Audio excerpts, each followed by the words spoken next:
घर और किचन के कामों को अगर हम कुछ ट्रिक के थ्रू करें तो यही काम बहुत ही आसान हो जाते हैं, वरना ये काम करने में ना पसीने छूट जाते हैं। तो चलिए आज मैं आपके लिए कुछ बहुत ही कमाल की ट्रिक लेकर आ गई हूँ जिससे कि आपको बहुत ही हेल्प मिलेगी। बिना देर किए शुरू कर लेते हैं। सबसे पहली ट्रिक पॉलीथीन बैग से लेकर है। ये पॉलीथीन बैग हम सबके घर में होती है क्योंकि सब्जियां आती हैं, बहुत सारी चीज़ें आती हैं और इसका यूज़ भी हमें लगता रहता है। तो अगर हम घर में इसे ऐसे ही कहीं भी रख देते हैं तो सबसे बड़ी बात ये स्पेस को काफ़ी ज़्यादा कवर करता है। दूसरा ये कि ये देखने में भी बहुत ही बेकार सा लगता है, मैसी सा लगता है। तो आप क्या कीजिए, इस पॉलीथीन को आप जो है अच्छे तरीके से चारों कोनों को पकड़ के पहले फैला दीजिए।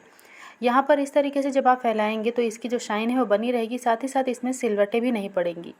अब इस पन्नी को ऊपर का जो हैंडल वाला सिरा होता है जहाँ इससे पकड़ होती है, उसी के हिसाब से आप इसको इस तरीके से मोड़ दीजिए। जब आप इसे लंबाई में इस तरीके से मोड़ लें तो यहाँ पर देखिए इसे ट्रायंगल शेप में आप फोल्ड करते जाइए। पहली बार आप करेंगे तो आपको थोड़ा सा समझ में आएगा, फिर उसके बाद आराम से ये होता ही चला जाएगा अपने आप ही। बस उसको पकड़िए और आप इसे फोल्ड कर दीजिए और ऊपर हाथ रखे रहिए ताकि ये जो पन्नी है बिल्कुल भी फिसले नहीं। इस तरीके से पूरी पन्नी को आप फोल्ड कर लीजिए और इसे जब आप इस तरीके से फ़ोल्ड करते हैं तो ये बहुत ही कम स्पेस में आता है, साथ ही साथ ये देखने में भी अच्छा लगता है और ये खुलता भी बिल्कुल नहीं है। ये देखिए ये बैग की तरह बन जाता है। तो आप इसमें ऊपर का सिरा डाल दीजिए और इस तरीके से पन्नी को आप फ़ोल्ड कर लीजिए। देखने में भी काफ़ी ज़्यादा यूनिक और खूबसूरत लग रहा है, साथ ही साथ स्पेस को भी कम कवर करेगा और पन्नी ख़राब भी नहीं होगी, जगह को भी कवर नहीं करेगा। तो चाहे बड़ी हो या छोटी पन्नी, आप इस तरीके से फ़ोल्ड करके बहुत ही आसानी से कम जगह में इसे स्टोर कर सकते हैं। उम्मीद है ये ट्रिक आपको पसंद आई होगी। अब देख लेते हैं अगली ट्रिक। तो ये जो ट्रिक है ये साबुन के रैपर से रिलेटेड है। इसे फेंकने से पहले ये यूज़ ज़रूर कर लीजिए। तो देखिए यहाँ पर ये मैं सॉक्स जो है आपको दिखा रही हूँ। ये धुले हुए सॉक्स हैं। अक्सर क्या होता है बारिश में आप धुल करके भी रखते हैं ना सुखाकर, फिर भी बारिश की वजह से हर कपड़े में अजीब सी स्मेल आती है। तो बड़े हो या बच्चे कोई भी पहनना पसंद नहीं करता है। तो उसके लिए आप एक छोटा सा काम कीजिए, बिल्कुल पैसा इसमें आपको खर्च नहीं करना है। आपको सिर्फ सॉक्स को इस तरीके से फ़ोल्ड करना है। जब आप दोनों पैर के सॉक्स को इस तरीके से फ़ोल्ड कर लें तो आप जो है आपके घर में जो भी साबुन आता हो, जिसकी खुशबू अच्छी हो, जो आपको पसंद हो, उस रैपर के अंदर आप इसको डाल दीजिए और डाल करके अच्छे तरीके से इसे कवर करके रख दीजिए।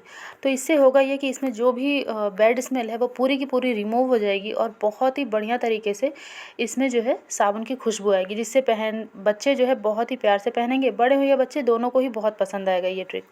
तो उनके लिए आप ये छोटा सा काम कर सकते हैं और इसमें आपको बहुत ज़्यादा टाइम भी नहीं गंवाना है और ना ही 1 रुपया खर्च करना है। उम्मीद है ये ट्रिक आपको पसंद आई होगी क्योंकि इसमें हमारा 1 रुपया भी नहीं लग रहा है, सिर्फ बेकार पड़े साबुन के रैपर से ही ये काम हमारा हो गया है। चलते हैं अब अगली ट्रिक की तरफ। ये ट्रिक बच्चों के लिए बहुत ही ख़ास है। तो सबसे पहले देखिए यहाँ पर ये पीनट की जो चटनी है इसे ड्राई रखना है आपको और इस तरीके से जब आप इडली बना रहे हो तो उसके ऊपर आप आधा डाल के और फिर इस चटनी को इस तरीके से फैला के हाथों पे आप इसमें डाल दीजिए और हाथों पे तभी फैलेगा जब हाथों में थोड़ा सा पानी लगा हो।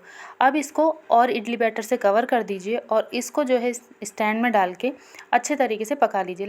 लेकिन इस इडली को आप 1 मिनट और ज़्यादा पकाइएगा क्योंकि इसमें हमने चटनी डाली है जिसकी वजह से थोड़ा सा टाइम लेता है।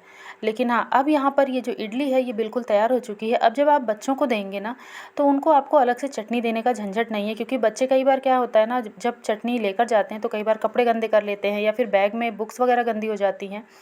कितना भी आप उसे कवर करके देंगे ना, वो निकालते हैं तो गिर ही जाता है उनसे। तो आप इस तरीके से उन्हें लंच बॉक्स में कवर करके इसे दे दीजिए रख करके। बिना चटनी के भी बहुत ही पसंद से खा लेंगे और आपका टेंशन भी ख़त्म हो जाएगा। उम्मीद है ये ट्रिक आपको पसंद आई होगी। अब यहाँ पर ये जो ट्रिक है ये मसालों से रिलेटेड है। आप कोई भी मसाला बिना सिलबट्टे और बिना मिक्सी जार के पीस सकते हैं, क्योंकि बहुत लोग जो बाहर रहते हैं उनके पास इस तरीके की समस्या होती है, या फिर जो लोग बाहर काम करने जाते हैं उनके साथ तो ख़ास तौर से समस्या होती है, क्योंकि वो घर में कितनी ही चीज़ें रखेंगे। तो इस तरीके से आप बिना सिलबट्टे बिना मिक्सी के इसे पीस सकते हैं। बताती हूँ कैसे। तो सब आपको जो भी मसाला पीसना है वो निकाल लीजिए और याद रखिए वो मसाला ना सॉफ्ट ना हो, मतलब सौगी सा ना हो। और उसके अगर सौगी हो तो आप थोड़ा सा उसको कढ़ाई या तवे पे हल्का सा सिर्फ गरम कीजिए, उसका कलर मत चेंज कीजिएगा, भूनिएगा मत। इस तरीके से आप ले लीजिए स्टील की ग्लास और इस ग्लास में मसाले को डाल दीजिए, या फिर अगर धूप हो तो आप धूप में भी थोड़ी देर के लिए रख सकते हैं, क्योंकि अभी बारिश का टाइम है तो मसाले ना नरम पड़ जाते हैं। तो नरम जब रहेगा तो ये अच्छे से पीसेगा नहीं, इसलिए इस बात का ध्यान रखिए। अब यहाँ पे ले लीजिए आप बेलन, जो हम सबके घर में होता है, फिर चाहे बच्चे हों जो बाहर रहते हैं, पढ़ाई वगैरह करते हैं, जो काम करते हैं, सबके पास बेलन होता है। तो बस ये ग्लास और बेलन की मदद से आप मसाले को बहुत ही आराम से पीस सकते हैं। देखिए पीस रहा है ना, क्योंकि मसाला जब कड़ा रहता है, सॉफ्ट नहीं रहता है, तो बहुत आसानी से चोट लगती है इस पर, तो ये टूट जाता है। इस तरीके से देखिए ये खलबट्टे का काम करता है और बहुत आसानी से आप कोई भी मसाला इसमें पीस सकते हैं। बहुत आसानी से पीस जाता है, फिर आप कुछ भी बनाना चाहें बना सकते हैं। ये देखिए मैं आपको निकाल कर भी दिखा दे रही हूँ। ये देखिए कितना बढ़िया और बहुत ही फ़ाइन तरीके से मसाला हमारा पीस के तैयार हो गया है। मतलब हमने सिर्फ इसे ग्लास में डाला और बेलन से इस पे इसको कूटा है।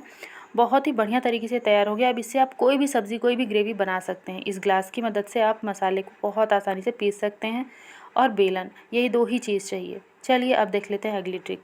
तो यहाँ पर जब भी हम कभी इडली बैटर बनाने के लिए सोचते हैं तो सबसे बड़ी टेंशन क्या होती है इसको पीसने के लिए, क्योंकि उड़द की दाल जब हम पीसते हैं तो मिक्सी जार में ना वो चिपक जाता है और काफ़ी ज़्यादा टाइम लगता है। तो आप क्या कीजिए, उड़द की दाल को और चावल को धुलने के बाद मिक्स कर लीजिए, और याद रखिए जो आप चावल का पानी रखते हैं उसे ज़रूर रखिएगा, ताकि जो है जो फॉर्मेंटेशन होती है इसमें उससे बहुत तेज़ी से होती है। तो ये देखिए यहाँ पर ये दोनों ही चीज़ें मैंने मिक्स कर ली। अब आप चाहे इसे सिलबट्टे पे पीसिए चाहे मिक्सी में, ये बिल्कुल भी ब्लेड में चिपकेगा नहीं और बहुत आसानी से पिस जाएगा। ये देखिए बहुत ही कम टाइम में पिस जाता है। उम्मीद है आपको इनमें से कोई ट्रिक तो ज़रूर पसंद आई होगी। पसंद आई तो लाइक शेयर सब्सक्राइब